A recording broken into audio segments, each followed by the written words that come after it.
Welcome back, everybody, to the Talking Prophets. It's your host with the most, JT. I'm pretty sure you remember last week we had on Nahum, but this week we're going to have someone a little bit more serious. Coming all the way from Judah, please welcome Habakkuk.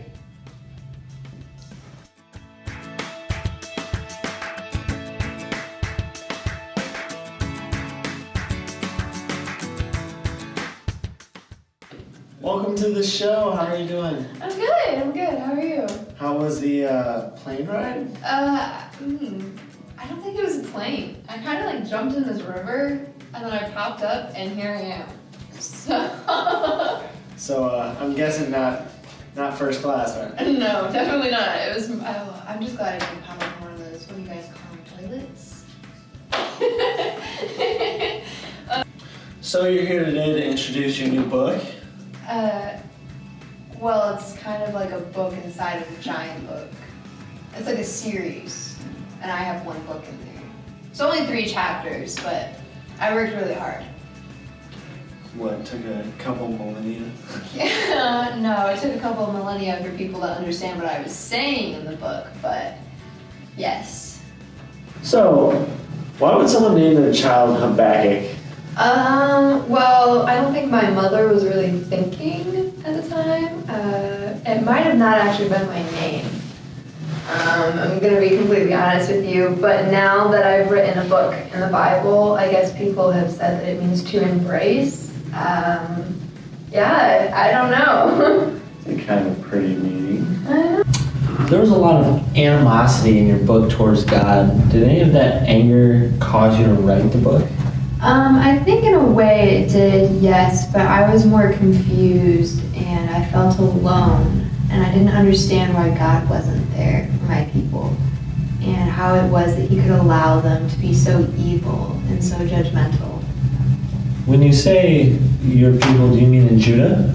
Yeah, at the time the religious leaders and the kings were very corrupt and my people were worshiping idols and getting in things that went against what God taught us was right.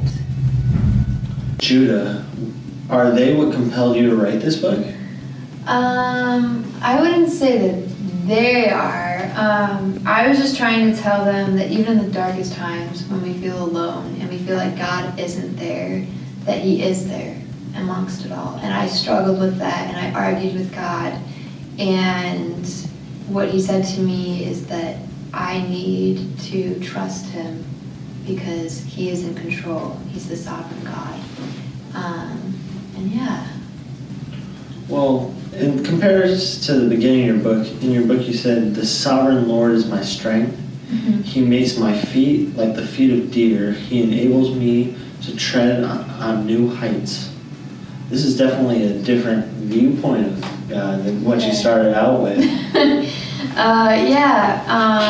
After we argued a little bit, and God told me, hey, like, I'm here. You just have to trust me and you have to listen to what I have to say because you're not going to have what you want all the time. I kind of just was like, you know what? He's right. I need to have hope in this. And he is the one that is in charge of my life and I need to let go of what is holding me back. Okay, so your book is obviously written about God, but what's the message of it? And is the message meant for God or for the people of Judah? The message was mainly about how much we can struggle with our faith and how much we can doubt that God is actually there for us. However, it was towards my people. It didn't resonate with them until later on. And I think it's very sad that that is what ended up happening because the Babylonians do end up coming in and taking over Judah and more corruption begins. But I can say that I tried my hardest and that's about all I can accept. Well, it seems your book is very popular. Do you plan on writing anything else? No, I think I said all that I need to say in the 3 chapters that are in there. Basically, why is it that God is allowing all of these evil things to happen and him just, we're going back and forth constantly. And at the end, I just kind of like laid my life down and I was like, you take over control because you've always been in control and I just need to let this go.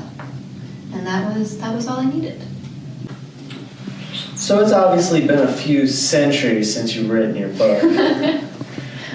What do you think that in modern times we can take away from your message? I think what I've been saying all along is that you have to be able to trust God and understand that although there is a lot of evil in the world, you're going to suffer and you're going to feel pain. But God is there with you through it all, and He's never let go of you.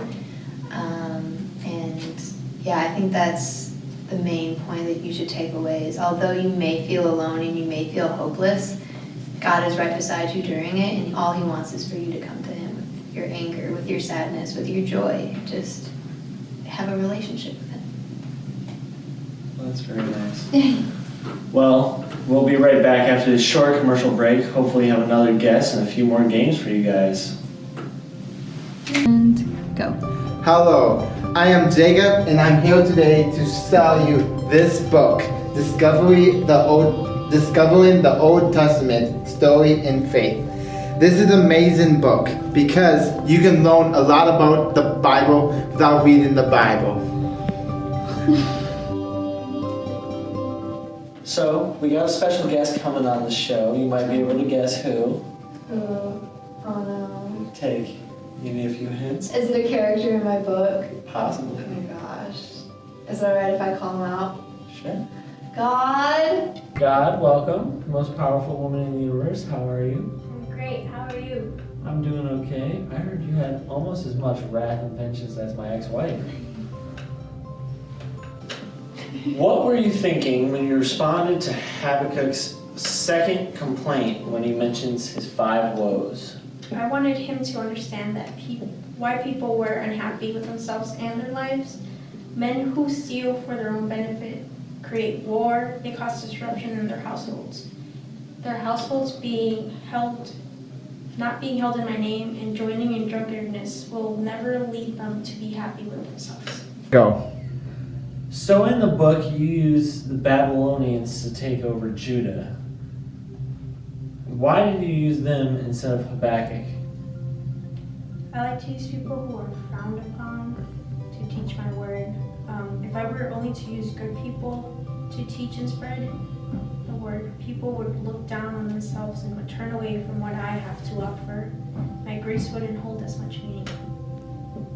So, I got a little game set up for you guys, if you guys are both okay to play. I mean, I'm okay with playing. Sure, why not? Alright, the first part, we're gonna have to pass out these little have and have not cards. Oh, okay. So these questions will be based on just either your personal life or out of your book. Okay. The question's pretty straightforward. Have you guys ever gotten into a fight? Ooh, any fun story behind that one? Actually, there is. There was a time back, 620-ish, where she did try to fight me, because she didn't know what I was planning. Fought you twice. Okay, I guess twice is fine. It was twice. I was very angry. I'm still a little bit salty about this situation, but I've let it go. You just don't understand. I don't want to take it to my grave. You don't understand me. Thanks.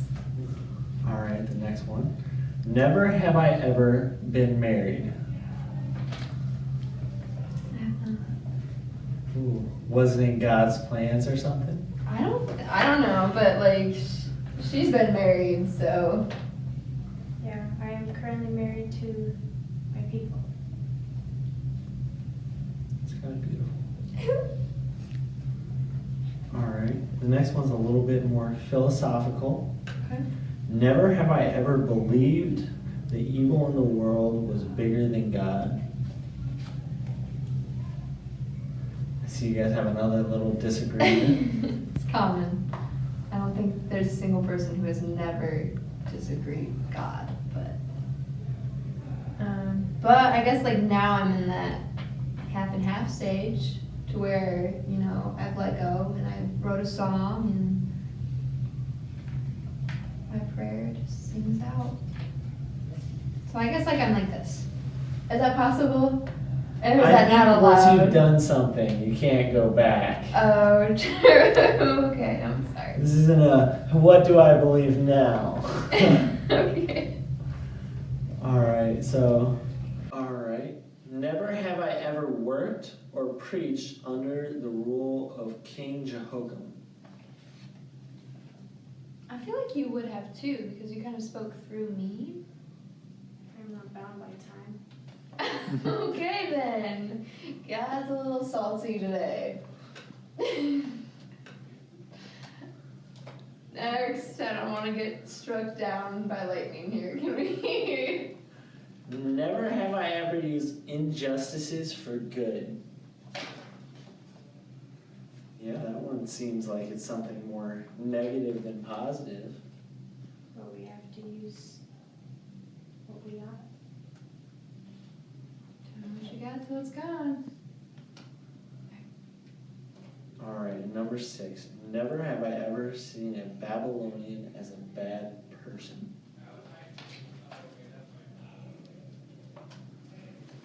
I have. I definitely have. They took over my people. And your people's under God, correct? And they are not. Oh, okay. So my people are very unjust and wrongdoers. So I guess in a way you could almost say that my people at the time were just about as bad as the Babylons. But the Babylonians were known as cruel, evil people. So Alright, sorry, but I'm going to have to cut you off. They're waving us through. We'd like to thank one of our sponsors before we go, the New Testament. And we'll see you guys next week.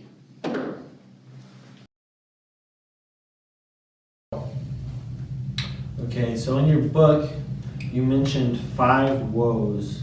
What were you thinking when you responded to his complaint?